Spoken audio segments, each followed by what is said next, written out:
तो दोस्तों, क्या हाल है आप सबके। Welcome to the cult of wrestling. अब देखिए, आज मंडे नाइट का एपिसोड हुआ। काफी वक्त से मैं रेगुलर वीडियोस नहीं पा रहा हूँ। द रीजन इज कि आप सब मुझसे पूछ रहे थे कि भाई रेगुलर वीडियोस क्यों नहीं पा रहा है। यार, दिक्कत ये है कि फिलहाल कंपनी में कुछ नहीं हो रहा है। फिलहाल वर्ल्ड रेसलिंग एंटरटेनमेंट एक नाम की कंपनी बची है जो सिर्फ पैसे कमाने के चक्कर में पड़ी हुई है। कंटेंट के नाम पे इनके पास कुछ भी नहीं है, रिपीटेड चीजें हैं। आप खुद समझदार हैं अगर आप कंपनी को फॉलो करते हैं, रेसलिंग को देखते हैं। हर वीक मंडे नाइट रो का एपिसोड हो चाहे स्मैकडाउन का हो, सेम होता है। आप बता नहीं पाएंगे कि ये कौन सा एपिसोड था, बिकॉज सेम ही एपिसोड है। शुरुआत सेम होती है, एंडिंग सेम होती है। कुछ भी अच्छा नहीं हो रहा है, बिल्कुल भी नहीं हो रहा। आप खुद सोचो कि कंपनी के वो हाल हो चुके हैं कि इनको पॉल हेमन हर हफ्ते चाहिए, हर हफ्ते चाहिए। सीएम पंक रसल पलूजा में रेसलिंग करके हटा है, उसको ऑफ नहीं दिया, बुला लिया एक शो के लिए। खुद सोचो इस वक्त कंपनी के क्या हाल चल रहे हैं। Roman rings versus Bronson read, ये वाहियात मैच दोबारा से बुक हो चुका है क्राउन जूल के लिए, जो मेरे अकॉर्डिंग आप भी नहीं देखना चाहोगे। मानता हूं कि स्टिपुलेशन ऐड कर दी गई है, लेकिन वो वाहियात स्टिपुलेशन है, कोई किसी को फर्क नहीं पड़ता। ये ब्रॉन्सन रीड आटे की बोरी, ये कुछ नहीं है भाई। इसको जबरदस्ती का पुश दिया जा रहा है, इसको कोई पसंद नहीं करता। इसमें वो है ही नहीं। ये मोटे मोटे बंदों को तुम रेसलर बना रहे हो यार, काहे का क्या है, क्या इसमें भाई। कोई टैलेंट नाम की चीज नहीं है भाई इस बंदे के अंदर, जिसको आप टीवी टाइमिंग दे रहे हो। और रोमन रेंज के साथ आप एक मैच दे रहे हो इस बंदे को भाई। खुद सोचो ट्रिपल एच की बुकिंग क्या हो रही है भाई। वो पागल हो चुका है, बावला हो चुका है। मैं कह रहा हूं ना भाई, शुरू का जोश था, अब ठंडा हो चुका है उसका जोश। उसके बस का कुछ रहा नहीं है। आप अब मानता हूं कि वो नौकरी कर रहा है, लेकिन भाई नौकरी भी अपने सही तरह वो नौकरी कर नहीं रहा। ये लिख रहा है वो स्टोरी लाइन। अबे पूरे शो में से 2.5 घंटे का शो है, सिर्फ 10 मिनट अच्छा दिखा दे, वो ही नहीं दिखा पाया। सीएम पंक, जैसे मैंने कहा कि रेसल पलूजा में रेसलिंग करके हटाया, उसको बुला लिया। तो भाई खुद सोचो इस वक्त कंपनी के क्या हाल चल रहे हैं।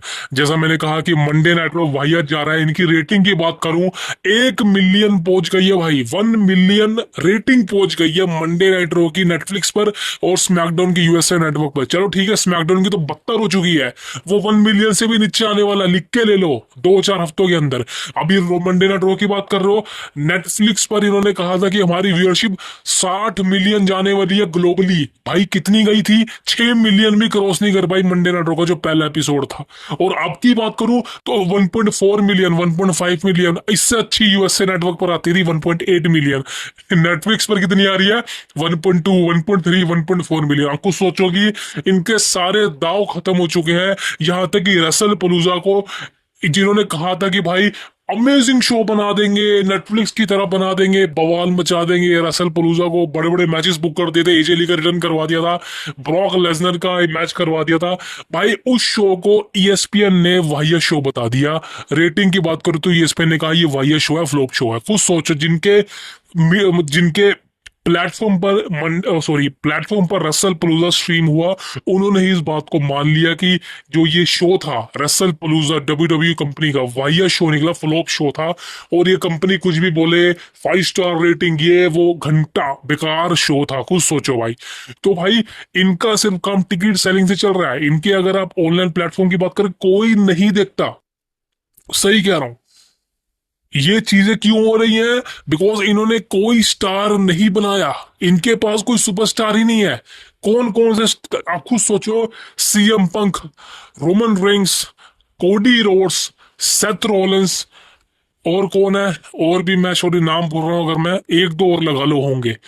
इन सबको विंस मैकमैन ने बनाया है। ये विंस मैकमैन के स्टार है, ये ट्रिपल एच के स्टार नहीं है। ट्रिपल एच का स्टार कौन है, मेरे को एक नाम बता दो आप। बताओ मेरे को कौन सा ऐसा सारा जिसको ट्रिपल एच ने बनाया है और जिसको आप देखना पसंद करते हो। कोई नहीं है, कोई नहीं है भाई। तो जब भाई वो बंदे ही नहीं है जिनको हम देख सकें, तो भाई क्या मजा।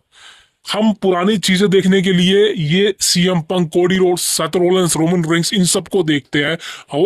तभी टिकी हुई है कंपनी। अगर यही चारों चले गए तो कंपनी खत्म है भाई। जॉन सीना जाने वाला है, यानी कि जॉन सीना का जो फैन बेस था, जो सिर्फ सीना को देखता था, वो खत्म होने वाला कंपनी से। आप खुद सोचो भाई कंपनी क्या करेगी अगला साल 2026 में, क्या करिए। ऊपर से इन्होंने सऊदी अरेबिया के अंदर रेसलमेनिया बुक कर दी और अपने पैरों पे कुल्हाड़ी मार ली इन्होंने, सोचो, कुछ पैसों के लिए। ये चीजें बहुत खतरनाक। देने वाली है कंपनी को प्रेशर, आप लिख के ले लो भाई मेरे से। क्लियर बोल देता हूँ भाई, ये इस समय कंपनी अगर बहुत पैसा कमा रही है ना, पीक पर जा रही है, तो भाई सही कह रहा हूँ, ये खतरे की घंटी है, कह रहा हूं मैं आपको। और मैं दूर की चीजें देख लेता हूँ भाई। मैंने एक बार कहा था कि भाई अगर विंस मैकमैन ने कंपनी को सऊदी को बेच दिया तो तो मतलब कि खत्म हो जाएगा सब। और मेरे को लग रहा है कहीं ना कहीं ये चीजें हो सकती हैं, बिकॉज टीकेओ को पता चल चुका है, सॉरी टीकेओ कह रहा हूँ, एंडेवर को पता चल चुका है कि भाई जो डब्ल्यू कंपनी है वो यूएफसी जितना प्रॉफिट नहीं करवा पाती, बिकॉज यूएफसी का एक लेवल बहुत हाई है। उतना प्रॉफिट तो डब्ल्यू कंपनी कभी करा ही नहीं सकती, उतनी टिकट प्राइसिंग नहीं रख सकती। इसीलिए रेसलमेनिया को छोड़ के, समर स्लैम को छोड़ के, इनके पास कोई बड़ा इवेंट नहीं है जिसकी टिकट प्राइसिंग काफी हाई कर दे। वैसे तो इंटरनेशनल शोज होते हैं जिनकी कंट्री के अंदर पहली बार शो हो रहा है, भाई वो तो बहुत लाखों की टिकटें खरीद लेंगे, बिकॉज एक ही शो होना है।